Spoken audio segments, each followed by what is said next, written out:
नमस्कार। सीटेट की तैयारी करने वालों के लिए हरियाणा की वैदिक सभ्यता, भाई ये एक बहुत ही ज़रूरी टॉपिक है।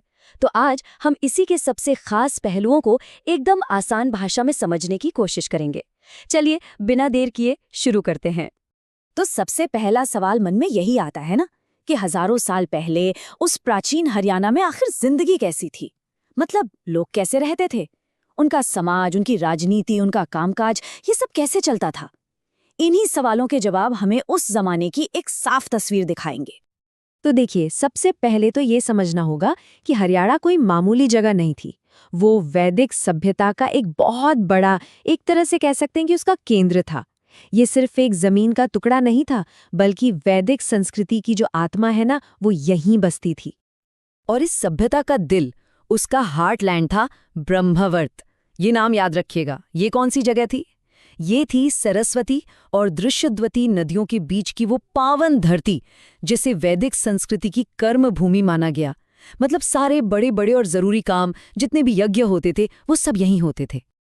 अच्छा, तो अब आगे बढ़ते हैं और जरा टाइमलाइन पर नजर डालते हैं। मतलब ये सभ्यता कब से कब तक चली और वो कौन सी खास जगह थी जो इस दौर में सबसे ज्यादा अहमियत रखती थी। देखिए, वैदिक काल को समझने के लिए हम इसे दो हिस्सों में बांटते हैं। एक है अर्ली वैदिक पीरियड, यानी प्रारंभिक वैदिक काल, जो करीब 1500 से 1000 ईसा पूर्व तक का था। और दूसरा है लेटर वैदिक पीरियड, यानी उत्तर वैदिक काल, जो 1000 से 600 ईसा पूर्व तक चला। और हाँ, ये बंटवारा बहुत जरूरी है। क्यों? क्योंकि इन दोनों दौर के बीच समाज में और लोगों के काम धंधे में जमीन आसमान का फर्क आ गया था। उस पर हम आगे बात करेंगे। अगर खास जगहों की बात करें तो 3 नाम सबसे ऊपर आते हैं। पहला तो है कुरुक्षेत्र, भाई इसे कौन नहीं जानता, महाभारत की धरती। दूसरा है सरस्वती नदी के आसपास का इलाका, जिसका जिक्र ऋग्वेद में बार बार मिलता है। और तीसरा था पावरफुल कुरु किंगडम, जो बाद वाले यानी उत्तर वैदिक काल का एक बहुत बड़ा राज्य था। और हाँ, ये जितनी भी बातें हम कर रहे हैं, ये सब हमारे स्रोत दस्तावेज पर आधारित हैं। तो ठीक है, हमने टाइम और जगह तो समझ ली। आप जरा और गहराई में उतरते हैं और देखते हैं कि उस जमाने का सोशल और पॉलिटिकल स्ट्रक्चर कैसा था। मतलब समाज और राजनीति चलते कैसे थे।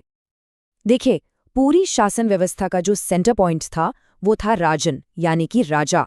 लेकिन वो सिर्फ एक रूलर नहीं था, वो अपने कबीले, अपने राज्य का रक्षक था। लोगों की भलाई करना, ये उसकी सबसे बड़ी जिम्मेदारी मानी जाती थी। पर ऐसा भी नहीं था कि राजा जो चाहे वो कर ले। नहीं, उस पर लगाम कसने के लिए 2 संस्थाएं थीं। एक थी सभा, जिसमें बड़े बूढ़े और अनुभवी लोग बैठते थे, और दूसरी थी समिति, जो कि आम लोगों की एक तरह की असेंबली थी।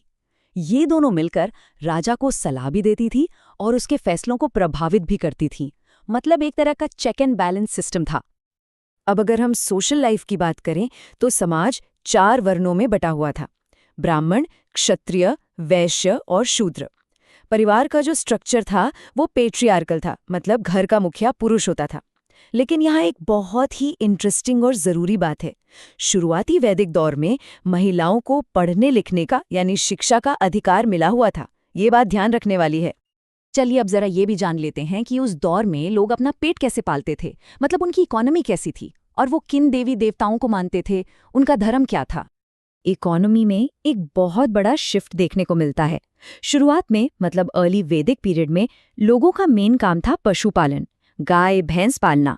लेकिन जैसे जैसे उत्तर वैदिक काल आया, खेती किसानी मुख्य पेशा बन गई। अब इस बदलाव का असर क्या हुआ? असर ये हुआ कि लोग एक जगह टिककर रहने लगे और इसी से गांवों का विकास हुआ। और हाँ, व्यापार के लिए तब पैसे नहीं थे, बल्कि बार्टर सिस्टम चलता था। मतलब एक चीज के बदले दूसरी चीज लेना। जहां तक धर्म की बात है तो लोगों का जीवन नेचर से यानी प्रकृति से बहुत गहराई से जुड़ा हुआ था। वो इंद्र, अग्नि, वरुण, मतलब बारिश, आग, पानी जैसी कुदरती ताकतों को ही देवता मानकर पूजते थे। और इन देवताओं को खुश करने के लिए यज्ञों का बहुत ज्यादा महत्व था। और सोचे, सबसे बड़ी बात क्या है, हमारे जो 4 महान वेद हैं, उनकी रचना भी इसी दौर में हुई। चलिए अब आते हैं इस विश्लेषण के सबसे जरूरी हिस्से पर, वो मेन पॉइंट्स जो एग्जाम में सीधे सीधे पूछे जा सकते हैं। तो ये एक तरह का रैपिड फायर रिवीजन है, इसे बिल्कुल ध्यान से सुनिएगा। पहला पॉइंट, ब्रह्मवर्त। क्या है ये? ये है सरस्वती और दृष्टवती नदियों के बीच का इलाका जो वैदिक सभ्यता का हार्टलैंड था। बस इतना याद रखना है। दूसरा पॉइंट, सभा और समिति। ये क्या थी? ये थीं वो दो पॉलिटिकल बॉडीज जो राजा की पावर को कंट्रोल करती थीं। सभा बड़ों की, समिति आम लोगों की। सिंपल। तीसरा, कुरु राज्य। ये हरियाणा क्षेत्र का एक बहुत ही पावरफुल राज्य था, खासकर लेटर वैदिक पीरियड में। चौथा पॉइंट, ऋग्वेद। ये सबसे पुराना वेद है और इसकी रचना अर्ली वैदिक पीरियड में हुई थी। ये फैक्ट बहुत इंपॉर्टेंट है। और पांचवा और आखिरी की पॉइंट, धर्म क्षेत्र। एग्जाम में अगर ये शब्द दिखे तो कंफ्यूज नहीं होना है, ये कुरुक्षेत्र का ही दूसरा नाम है। ये जो पांचों पॉइंट्स हैं ये एग्जाम के लिहाज से बहुत बहुत ज़्यादा ज़रूरी है, तो इनको अच्छे से याद कर लीजिएगा। और जाते जाते एक सवाल के साथ इस चर्चा को यहीं समाप्त करते हैं कि हजारों साल पुरानी ये जो सामाजिक और राजनीतिक व्यवस्थाएं थीं, इनकी परछाई, इनकी विरासत आज भी हमारे समाज में कितनी जिंदा है, इस पर सोचना वाकई दिलचस्प होगा। नमस्कार।